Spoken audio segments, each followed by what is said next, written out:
Au cours des services de guérison conduits par les apôtres au Zimbabwe, une femme fut miraculeusement ramenée à la vie par la prière de l'apôtre Yannick Aka, disciple du prophète Kaku Philippe. Le prophète Kaku Philippe a été appelé et mandaté par Dieu le 24 avril 1993, et Dieu lui a donné le message pour la restitution et le changement de vie. En 2025, conduit par Dieu, il a voyagé en Afrique du Sud et au Zimbabwe. Dans ces pays, les merveilles de Dieu se sont manifestées, des paralytiques ont marché, des aveugles ont recouvré la vue, et des personnes atteintes de maladies incurables ont été guéries. Le prophète a ensuite transmis ce don de guérison à ses apôtres, Yannick Aka, Pascal Vici et Pedro Alexo. Ensemble, ils ont continué à accomplir ces mêmes miracles.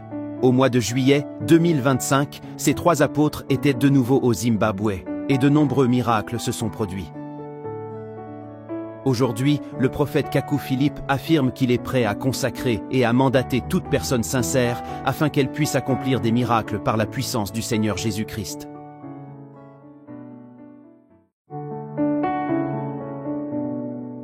Pendant que l'apôtre Yannick continue avec la ligne de prière, l'apôtre Pedro Aleixo l'informe qu'il y a une femme malade, amenée du Mozambique, qui est dans un état critique, en train de mourir. Elle souffre du cancer avec une forte hémorragie et d'autres maladies. Son état inquiète les membres du service d'ordre.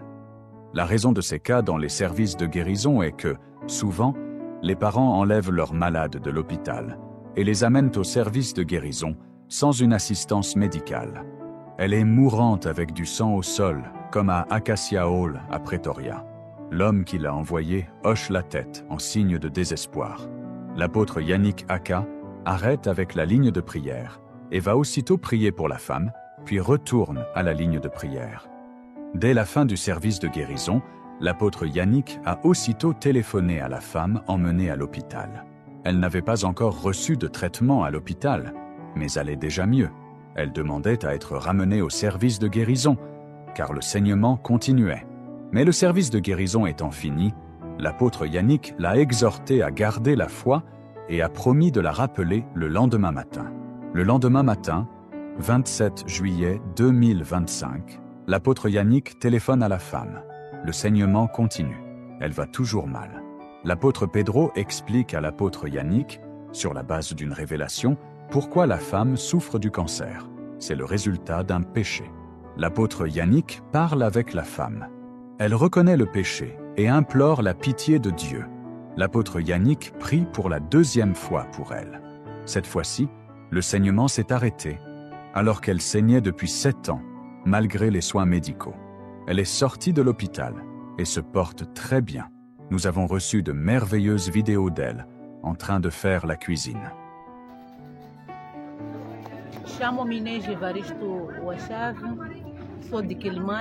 Je m'appelle Inès Wachave. My name is Inès Wachave. Je viens du Mozambique. J'étais gravement malade depuis très longtemps. I come from Mozambique. I had been seriously ill for a very long time. Et j'ai passé 7 ans avec des saignements. L'hôpital n'a pas trouvé de solution. And I spent 7 years bleeding. The hospital couldn't find a solution. En plus du cancer de l'utérus, j'avais des problèmes rénaux. Ils ont dit que mes 2 reins ne fonctionnaient plus. In addition to uterine cancer, I had kidney problems. They said that both my kidneys had stopped working. Et l'urine sortait sans que je le sache. And urine was coming out without me knowing. Puis un jour, j'ai entendu dire qu'un prophète appelé Kaku Philippe était venu au Zimbabwe et qu'il avait accompli de nombreux miracles et guéri toutes sortes de maladies. Then one day, I heard that a prophet named Kaku Philippe had come to Zimbabwe and that he had performed many miracles and healed all kinds of diseases. Et quand j'ai entendu dire que ses disciples venaient ici au Zimbabwe, j'ai décidé de venir avec mon fils. And when I heard that his disciples were coming here to Zimbabwe, I decided to come with my son. Quand nous sommes arrivés ici au service de guérison de Gweru, l'hémorragie a éclaté et je n'ai même pas vu comment je suis arrivé à l'hôpital. When we arrived here at the healing service in Gweru, the bleeding started, and I didn't even see how I got to the hospital. Dieu merci. Là-bas à l'hôpital, l'apôtre Yannick m'a parlé par téléphone. Thank God, there at the hospital, Apostle Yannick spoke to me on the phone. Il a prié pour moi et, à l'instant, l'hémorragie s'est arrêtée. He prayed for me, and in that instant, the bleeding stopped. Les médecins étaient étonnés. The doctors were astonished. Je me sens comme une nouvelle personne. I feel like a new person. Je suis une chrétienne évangélique et je remercie Dieu de nous avoir envoyé un prophète, le prophète Kaku Philippe. I am an evangelical Christian, and I thank God for sending us a prophet, Prophet Kaku Philippe. Celui qui l'a envoyé, c'est vraiment Dieu.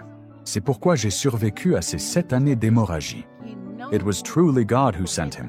That is why I survived those 7 years of bleeding.